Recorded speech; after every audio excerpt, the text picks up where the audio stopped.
All right. Well, hello, everybody. Welcome into another episode of Marriage Matters with Ken and Shar.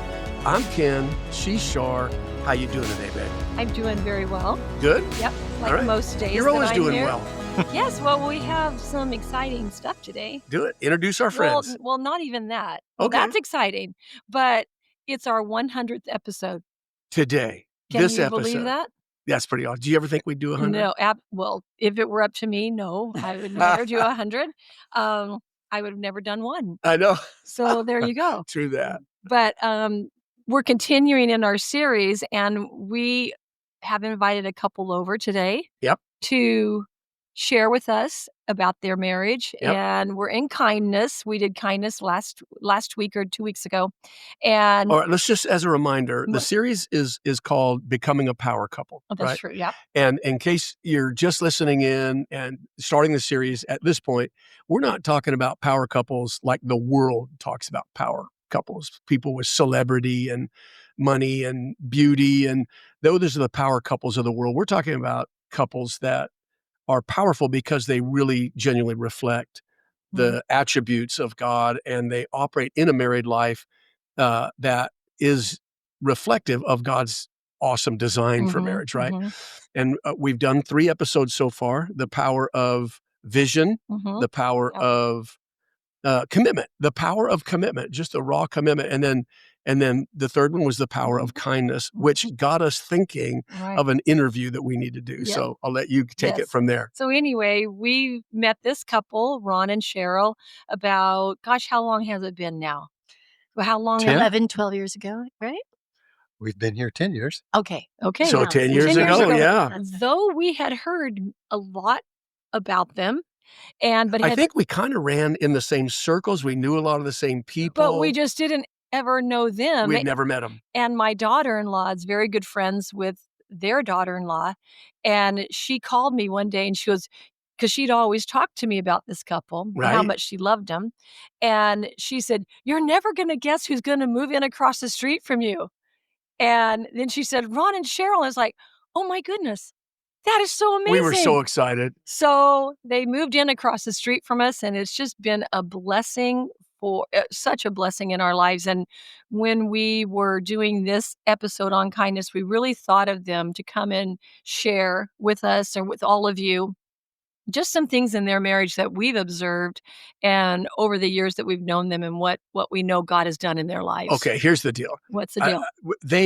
Ron and Sheryl are 2 of the most kind people we've ever met. And so when we did this episode, I go, we got to get them in here and get them just sharing their story. Well, so not only are they kind to everyone they meet, and they're kind, they're really kind, they are to each other.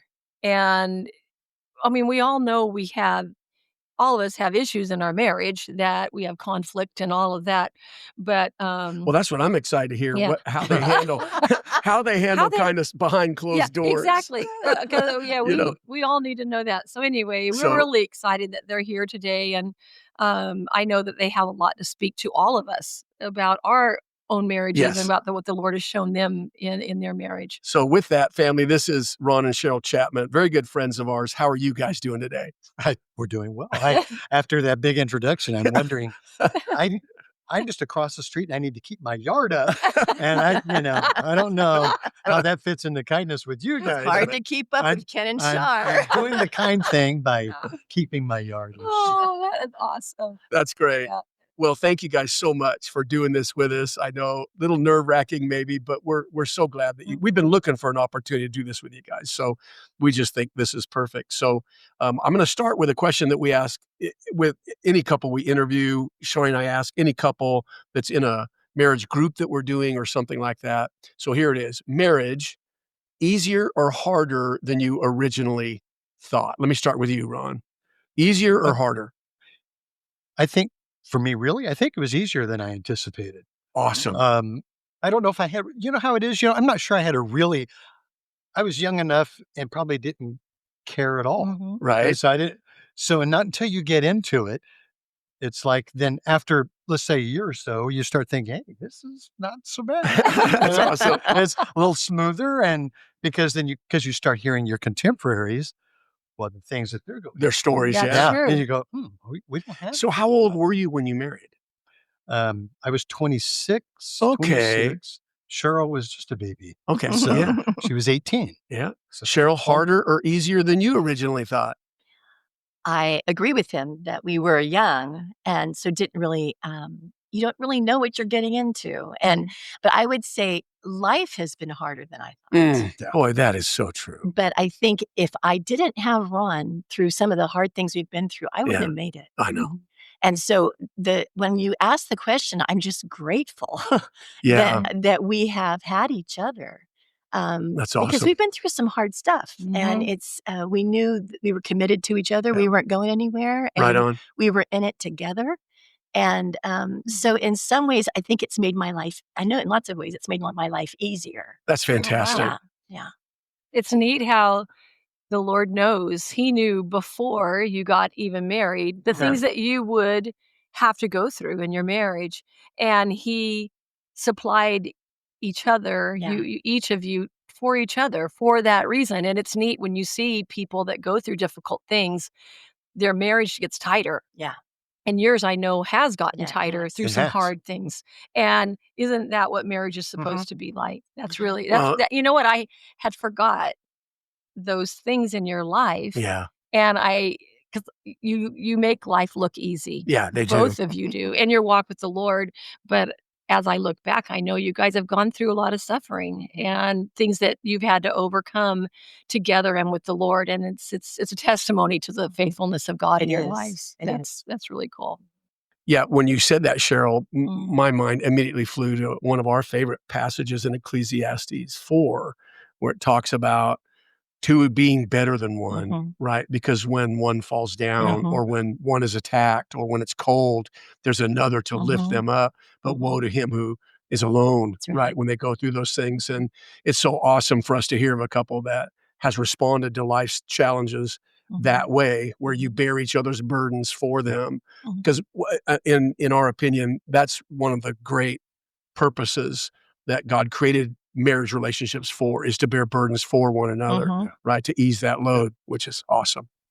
Real quick, your guys' story, just a little bit about you, how you met, how you were raised, and what the Lord's doing now, your ministry life together, stuff like that. So let's do this quick because we want people to have your background a little bit. Okay, so quickly, Ron and I were both raised in Christian homes. Our parents were both leaders. All four of them were leaders in the church, so we had a pretty strong, consistent example Mhm. before us Mhm. of faith and service. We met in church. We had a choir director who thought it would be funny to give Ron and I a duet together to see if something stuck. And we showed him. I thought that was funny. That's great. Here, I'll put these two together and watch and see what happens. And so that's what happened. And so we ended up getting married and had a ministry in music for many years. Okay, Ron, what did that look like? Were you performers? I know for for a period of time you were managing booking artists. So how did it start? Were you performing together first, singing in choirs and doing worship Yeah, together? that was most of it. And I had a music background because of that was my major in school and all Okay. that. So I would write for the orchestra and all that kind of stuff. So Okay. that's what we did. But then we would sing together Okay. and that's how it kind of moved us into uh, being involved with other artists on a professional level, not in terms of we were never to that level of performance, Got but it. well, we traveled with the singing group for one yeah, summer. we Okay. did. Did you? So yeah, Okay. yeah. But then I worked for that company in terms of booking artists and Right. stuff and And that's managed when that that was all company. pretty new, right? I mean, that was Yeah, booming. The yeah, the it was whole booming at the time. contemporary Christian Christian. artist Yep, thing was that's what it really was. Yep, going. yep. Yeah. Did you know Amy Grant? We met her before she was even popular. Well, there you go. Yeah. Why'd you ask that? Are you Yeah, an I Amy like it. Grant Yeah, I like that. fangirl? Yeah. Yeah. I love that. It was after we did that, we just came. We decided to move back to Bakersfield because it took us out of town for a little bit. Where was And that? Were you down with Thousand in Oaks Southern area, Okay, yeah. yeah. And when we came back, Ron joined my family business. And That was the main reason we moved. yes, because there was more consistency in that. Oh, The yeah. music industry is Oh, I not know, it's consistent. squirrely. Yeah. Well, her dad wanted to retire. So, I mean, Yeah. Okay. Yeah, we wanted our kids to be close to their grandparents, so we moved back to town. So he had his job within our family printing company, but we continued to serve in the laity and volunteering for different churches. So Right. for a number of years, Ron and I just filled in the gap for pastors whose music ministers were stepping out, and so we would do it for a year until they found one, and so we kind of did that for a okay. while. so we did what, about 10 years? Yeah. Wow. Yeah. So then we just, in our family's church, we just served. I went on staff and I was the administrator of the music department. So I planned the services and, Okay. helped plan the worship. And we were also worship leaders. So we did that for a while. And now we're not in music. And We're retired. Yeah. yeah, along the way, early in my mid-20s, I went to Bible study fellowship and fell in love with it and fell in love with the Word of God. And I Mhm. really, in some ways, feel that I'm more called to the Bible and study and leading small groups than I was to music. Well, you're So discipler. I mean, you're comfortable discipling other women, yes, and yeah, that's all. yeah, Coming alongside. yeah. Yeah. So I've been doing that. I'm thinking about 40 years. I've had small groups. And so I'm now currently leading a small group in our home church, and Ron supports me with his whole heart. He makes me oatmeal and coffee and sends me out Every the morning. door. Yeah, that's awesome. Out the door. And Okay, talk about kindness. That's awesome. He I really- want to get that in. Shawty, because don't get the that's it. ideas here. Yeah, man. I don't have any hopes and dreams for that. Okay. Charlene really kind of keeps me out of the kitchen. Yeah. That's one of Ron's specialties. So anyway, so we're content in that we have 2 adult boys, sons, Awesome. who are married, and we together have given us 3 grandchildren. They all live in Bakersfield now, so we enjoy Yeah. being with our family. And I'm grandma. I'm watching a little 1.5-year-old often. So that's special. so that keeps me busy. But, Yeah. so that's what we're doing right now, kind of loving our family and loving our church. Awesome. Mhm. You guys have a long history of serving the Lord then, faithfully. Mhm. We do. That's awesome. We do.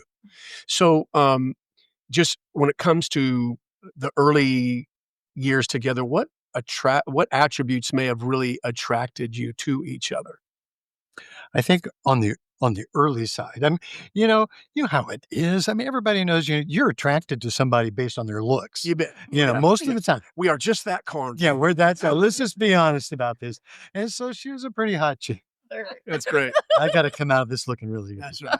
So, but anyway, but as then you get in the middle of marriage, then you see really what a person's heart really is. I mean, you have an idea, but as you get deep into it, then you see where their hearts lie. And so I found out that she was very caring, cared about other people, was very well organized, which I was not that. Mm. I am much better organized now, only because of her. Oh, see, that really surprises Oh, me yeah, I because thought I've seen your garage, brother. I'm Yeah, I'm pretty. like- I think I have a problem, and so I'm pretty fastidious now, and I feel like He's crossed the line. yeah. You But created a monster Yeah. over there, man. but I did that mostly. I mean, it's heightened since I've retired, but I feel like all those years, Sheryl took care of me, took care of the family, and all Mhm. that. I feel like I need to get back to this now. I need to turn this around, and so maybe that's part of the kindness awesome. aspect of it. It But I do absolutely feel like is, that's yeah. where I am. Yeah. Mhm. Yeah. Early on, I saw in him, he was serving in the church. He was a leader in the college department. He was helping out in the music department. He was there every week for rehearsals. He was consistent. He was funny. He was, that attracted me. I think our families were so much alike Mm. that I didn't see a lot of difference. He just felt comfortable because we had the same upbringing and the same set of priorities. And so that was probably why I was attracted most to him. Awesome. Well, let's talk about this virtue of kindness again. When we did the episode, the last one that we dropped prior to this one, we made the point that it's important to understand that kindness is a core attribute of God. And throughout the scriptures, right? When God revealed himself to Moses there in that beautiful Exodus 34 passage, he said, the Lord is merciful and kind, right? It's, again, one of his core characteristics. And if we are image bearers of God, which we are as his children, then kindness should be a core attribute flowing from our life as well. It's also a fruit of the Spirit, something that the Holy Spirit's doing in every believer. So let's focus on kindness here. In what ways would you guys say you've experienced kindness just from each other? Either practical ways or really special ways, or because you both appear to us over here on this side of the street we live on as two extremely kind and gracious people by nature. So in what ways has that kindness manifested in each other's lives towards you? I'm first. Sure. Ron is very selfless, and I think he does take care of me. He cares about my welfare over his. That I know is hard to find, and so I'm very blessed. He serves me. I didn't think I was gonna cry. You're gonna get emotional, aren't you? But he really does. He serves me, and he thinks ahead of what my needs might be. Yeah. Ahead of me. I don't even know I need them, and he's handing it to me, and I'm like, "Oh, I did need that," kind of thing. But he is retired, and he has time now. But even when he was so busy and working, he is considering, how is she doing? Yeah. Is she okay? Gosh, that's a big deal, isn't it? Yeah. Just as you said that, I thought just that he cares how you're doing Yeah. is in itself Yeah. so encouraging and comforting. Yeah. He supports me in things that are really important to me. We're very different. Okay, how big of a deal is that? That's a big deal. That's a big deal. That you get interest and he is supportive. Yeah. He's not trying to hold you back or No. Discouraging about it, right? No, exactly. Because the things that I commit myself to take a lot of time. And he's understanding of that. And he, like I said, makes me my oatmeal and sends me out the door. But it truly is. And I know there's a sacrifice for him because we're in this stage and age where we could be like getting a motorhome and heading out. Oh, yeah. And traveling and all that. But he knows that this is kind of my lifeline. I love doing what I do. And he knows I'm happiest doing this. Fully supportive of that. Yeah. So Gosh, I think that's a big deal. Yeah. I think that, and I know how different he is from me because he doesn't love doing what I do. So it's hard for him to imagine why it's important to me. That's another great point is I'm looking at Charlene here next to me and I'm going, it's very true. A lot of the things that she loves to do, I just don't have an appetite for, but they delight her. And there's such a value in that. So encouraging that is a big deal. Yeah, it is. It is. So he gives me room to kind of do my thing and use my gifts. Right. And I appreciate that. I really do. I think it's your turn. Yeah. Well, I wanted to say that even thinking of our marriage, listening to you, and that's what's great about all these things is we can listen to other people and all of a sudden we reflect on our own marriage. And it's like, how do I do with that? And I've noticed recently that Kenny has been very kind to me in being supportive of the things that I enjoy. Yeah. And I've seen other couples there that, let's say someone does something, even accomplishes something, that's not, and then the other one puts them down for it. And I think that is unkind. Yeah. And it just builds you up when you see someone who is your partner to say, proud of you. Yeah. That's so awesome. You're That's doing a big that. deal. Because even though we're not kids anymore, but when your parents would say, I'm proud of you. And when someone's proud of you, it is so wonderful. They love you. And that's a really great point. I'm going to be thinking about that all week for sure, because that is such a high thing in marriage that's not talked about very often. Just supporting each other in their own interests, even when it is not the interest of yours. Yeah. Well, what's interesting too, sometimes it seems like it hasn't happened between us, but I've seen it becomes a competition. There gets a competition, sometimes an unsaid, well, more often than not, an unsaid You're competition totally right. between the couples. And it's like, how does that Yeah. kindness work But out? that's going to kill kindness. And so Oh, yeah. that's a kindness killer You in bet. a heartbeat. That's yeah. a great point. That But is a really and I think it's that's I don't think we've ever experienced that, but I can see how that would happen, but we haven't experienced. I think an important thing that I've heard you guys say that kindness, I mean, you can have a kind heart. Yeah. You can have a kind heart. And I think that certainly helps. But kindness is an action.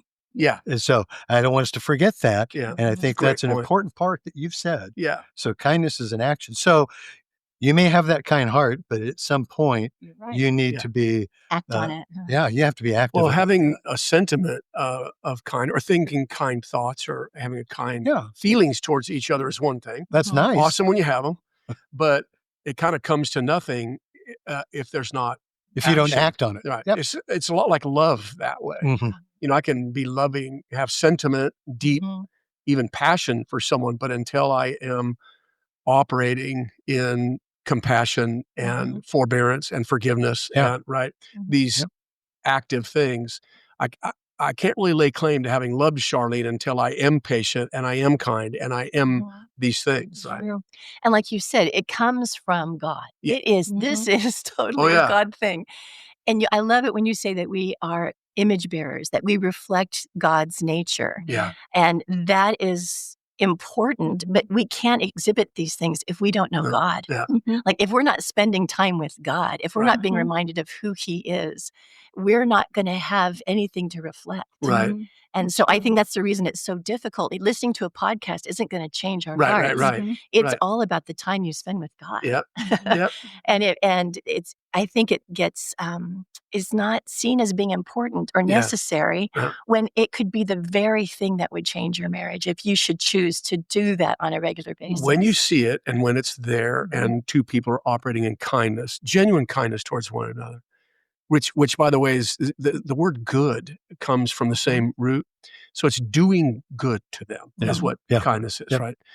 It's really interesting that when you do see it operating between two, a loving couple that is genuinely kind towards and doing good towards one another, it's always there by a fruit of the Spirit. It is Spirit formed.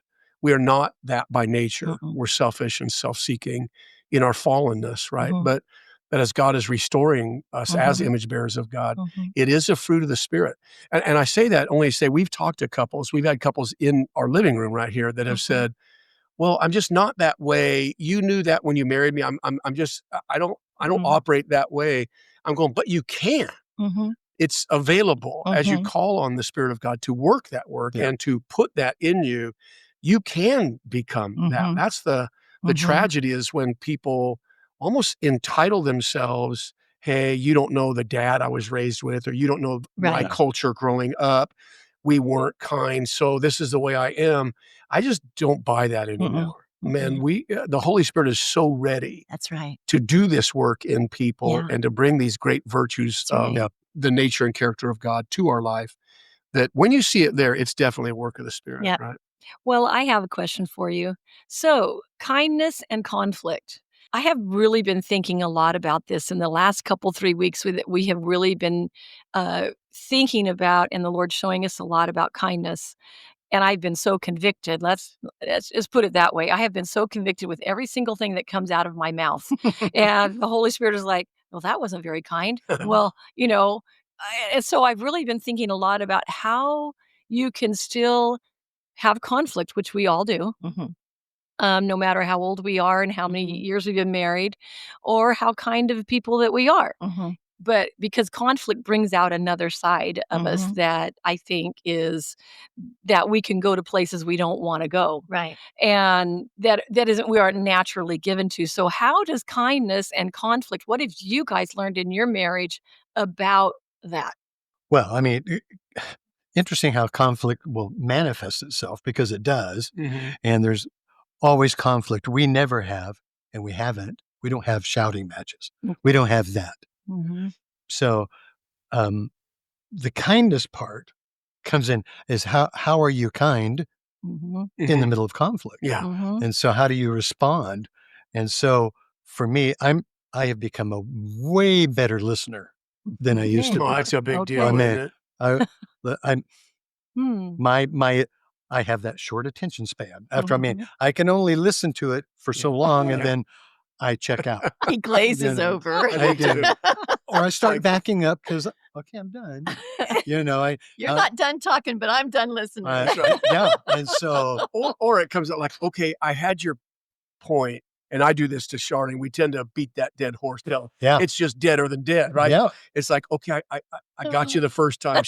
We're coming at it now at 9 different angles, right? Saying the same thing. yeah, and I don't want to go to sleep on it and then ruminate about it all night and then talk about it again the Right. next day. I do like to resolve things. So, Mhm. but I just think how you respond to your spouse. If there's kindness in your heart, if there's going to be kindness in your marriage, Right. you have to be cognizant Yeah. of what's happening during the altercation or during the Mhm. disagreement Yeah. or whatever. And I find in myself, if it's a really big disagreement, then my adrenaline starts kicking. If Oh, my yeah. adrenaline kicks in, then Yeah. I lose all perspective. Yeah. I see, that's when we don't think clearly, right? I don't. So Sure. it's not beneficial to continue a Well, it conversation at that exacerbates point. the conversation then Yeah. and gets it really rolling. Yeah. Yeah. So it's how do I contain the adrenaline in my life, in my part of my life, where then I can respond to you in kindness, because I know that this is not the majority of the conflicts. If there is a conflict, Mhm.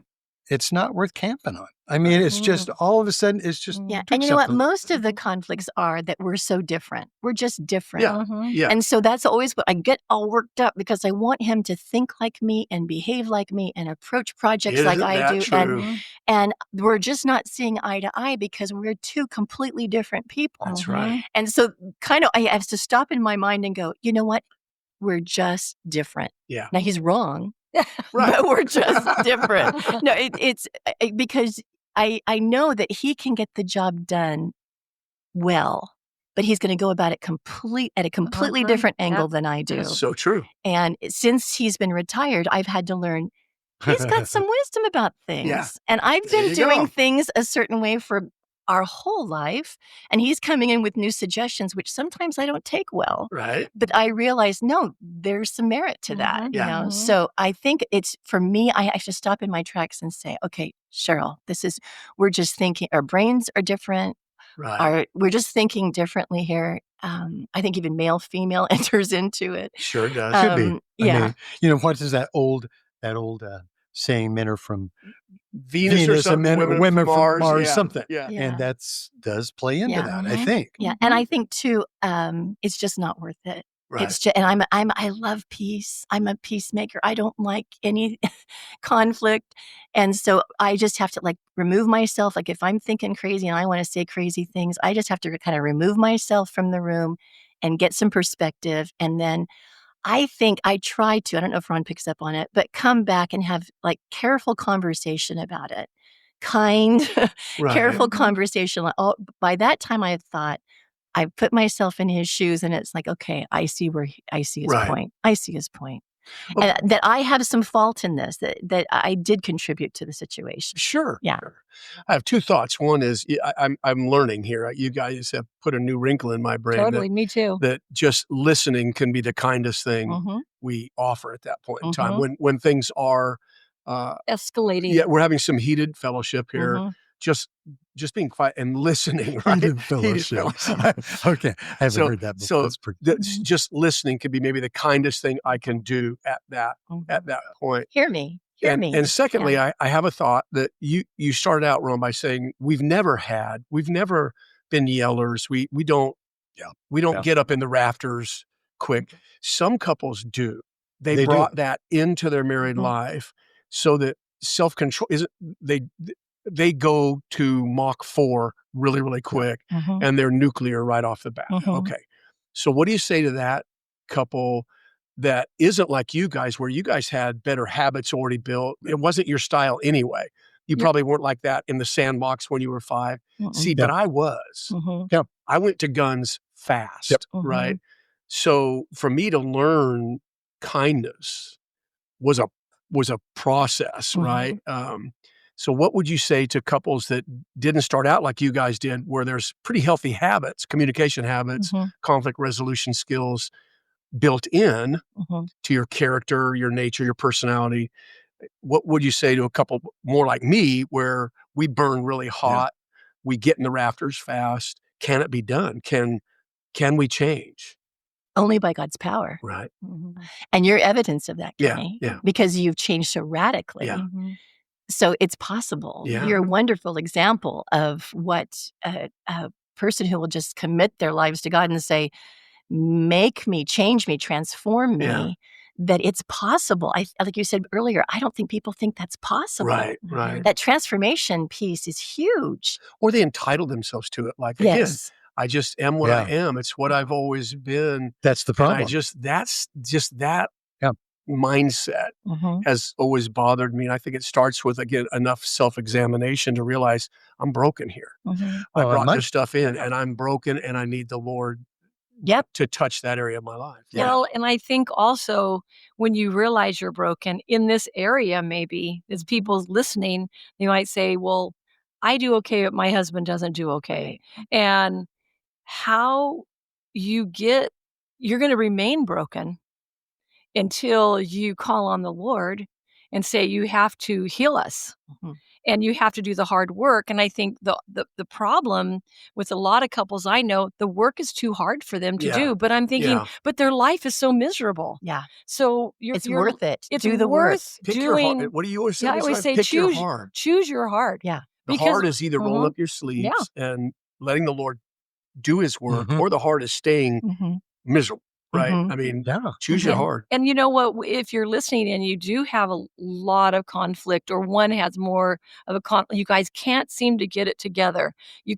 One can't listen. You both won't do the things that you know you need to do. You just have to start asking the Lord to help you. And even this week, like I said, talking about kindness, I'm not a person that is a yeller or screamer either. But I can be unkind. And when Kenny, I'll say something this week, it was so evident, 3 times he would say something a little sharp to me. And he probably wasn't saying anything, it wasn't bad or anything, but I would go, I wanted to get defensive.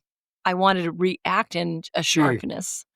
And it was this very subtle. I think the Lord was really fine-tuning it because we're doing this episode on kindness, because this is a big deal. Yeah, we've been aware too. Yes. Yeah. It does that to you. You start talking about this stuff. And then everything you're saying, you're going, and the Lord's been saying, that was unkind what you said. Yeah. It might have been, you thought it was benign, but it was unkind. Yeah. Because now he's getting a little defensive with you. Yeah. And I went, okay, it is a lot of my tone that I have been convicted of. Yes. My tone, the way I look, the body language. And God, it's hysterical with God. He wants to fine tune it all the way down because he is that way. And he wants us to be an image bearer of him. And it's like, he's not done with us either. I'm glad you brought that up because there's so many people that are just ready to go to guns so fast. And they're thinking, I'll never get there. Yeah. It's like, maybe not tomorrow. Yeah. But in time you will with the Holy Spirit's help. Yeah. I got 2 more questions. We're starting to run out of time, so we're going to turn a corner. I want to go back to something. Sheryl, you answered that question. In what ways have you received kindness from Ron that have stood out to you? Ron, I think we moved down the road before we got to you about Sheryl, so let's revisit that. In what ways have you experienced just a real kindness from Sheryl's life in a real practical way? As you know, we've talked a little bit. I mean, we've had some crises in our life, but in one particular one, that was it was earth shaking for us. But her kindness, because I was at the point in this particular crisis that I was either going to have a physical breakdown or an emotional breakdown, and I couldn't handle it any longer. Yeah, but it was because of her literally holding me, praying for me. Yeah. You're getting emotional too. I can That's tell. what I needed. Yeah. So yeah, that's it was a big point in our life. And that that point in our life changed our lives dramatically. Really? And so I'm going to say to you that early in our marriage, that wasn't happening, but I had a hot temper, short fuse, and I know that she experienced that before we were married. Mm-hmm. Didn't necessarily happen afterwards. I just knew that in my heart, I couldn't continue this way. It was not fair to my spouse. Yeah. Couldn't do that. So some kindness has got to kick in here somewhere. Yeah. And I do not want to represent. I'm a Christian. I cannot represent God with that Right. kind of attitude. Right. Now, did that correct itself immediately? No, did not. It's a process. It is a work. process. It's like that old Bill Murray movie, Baby Steps. Yeah, that's right. I love There's that baby movie. steps. Yeah. So Was that What About Bob? Oh, yeah. I Yeah, love What that About movie. Bob? That's one of Charlie's And so, favorites. you know what? So it did take that. And after a while, then it's no longer baby steps. It becomes a part of your character. Yeah. And so, but it doesn't happen overnight. That it's just, it was a reminder there. You know, you brought up an interesting point that it wasn't just, and I echo it, as you said it, my heart resonated with it, that it wasn't when I realized I am not by nature kind and I'm hurting us, right? By just operating in the flesh, my natural default, right? Whether it was when we were in conflict or not, I just could be unkind, right? That it was more than just, I can't do this to Charlene. It's like, it was about me and the Lord. It became I can't be this and walk strongly with God. This has to get dealt with in my life, right? And and sometimes when you make it more vertical than horizontal, you become accountable first to Him. My mind flies to Joseph and Potiphar's wife. He said, how can I do this thing and sin against not her and not Potiphar, but how can I do this thing and sin against God? He made it vertical. Yeah. When we do that, breakthrough's coming because now we're becoming accountable to Him and we're getting vertically right with Him. And that changes everything. It's one thing when I realize, okay, and I love my wife. I don't want to wound her. That's one thing, but it's another when you're doing business with God and the conviction of the Spirit comes upon you and He begins to do His work, right? Wow. Absolutely. All right. One last question, and we're going to turn a big corner and start wrapping up. And I wrote this down. So let's just bang it around a little bit. It might lead to some interesting dialogue. Why do you think just simple you wouldn't think the Bible would have to remind us so many times throughout the Bible to be kind to one another, right? But it does over and over and over again, which tells us that we're not good at being kind. So because it keeps reminding us in many passages, many places. So why do you think simple kindness is so difficult for so many? Are you looking at me? Well, I don't. That is hard to answer. So I think that for me, my example was my mom all the time. Okay. And so after a while, A good example. you start taking on the characteristic of the people you love. And I saw it all my life. So I deviated from it at a point, and that's where that temper thing just kicked in, and it was not good stuff. And so that changed. But it's like you said, at some point, okay, with my walk with God here, it's important to me that my character is reflective of God's character. So what does that look like? So I look at the fruits of the Spirit. For me personally, kindness fits in there. Now, is it just something like, I thought, okay, I'm going to be kind now? That was not the on-off switch for me. Right. It was something that became more natural for me. Right. And for me, it's just like I would say to Sheryl something day, she had to make a phone call. Sheryl does not like making phone calls. Okay. Doesn't like especially doesn't like talking to the doctor. Okay. Don't. All right. Okay. I said, no, it's just, you're going to make a friend. You got to make a friend. And for some reason for me, that's what happens. It becomes my MO. Right. Not that I want to make a friend, but I start treating them like, right. It's like, I think I heard you say on the last podcast, interacting with a server somewhere. Yes. You got to make a friend. Well, that's what I do. And it's because I never know, when I was working my 8-to-5 job, I would frequent the same restaurants every week. Right. I had about 5 I would go to. and I would get to know the servers Yeah. because I would have an opportunity. After a while, they're going to confide in you, Sure. and I get to Mhm. explain Yeah.